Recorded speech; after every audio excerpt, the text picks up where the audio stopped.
وہ اس طرح کرتے تھے کہ نبی پاک علیہ السلام کی شانوں کو چھپاتے تھے، حالانکہ قرآن مجید فرماتا ہے کہ محبوب یہ آپ کو اسی طرح جانتے ہیں جس طرح بندہ اپنے بیٹے کو جانتا ہے۔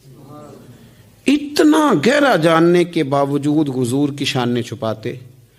اور اگر کسی شخص کو کسی آیت کا پتہ چل جاتا کہ یہ آیت نبی پاک صلی اللہ علیہ وسلم کے بارے میں نازل ہوئی ہے تو وہ اس آیت کی ایسی من مانی توجیہ کرتے کہ بندہ شک میں پڑ جاتا،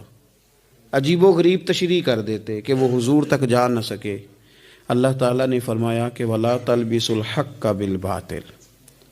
حق کو باطل کے ساتھ نہ ملاؤ، وَتَكْتُمُوا الْحَقَّ وَأَنْتُمْ تَعْلَمُونَ، اور حق کو نہ چھپاؤ حالانکہ تم جانتے ہو،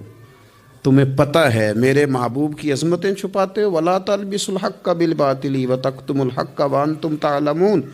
ایک تو حق کو باطل میں خلط ملط نہ کرو، حق کو حق رہنے دو،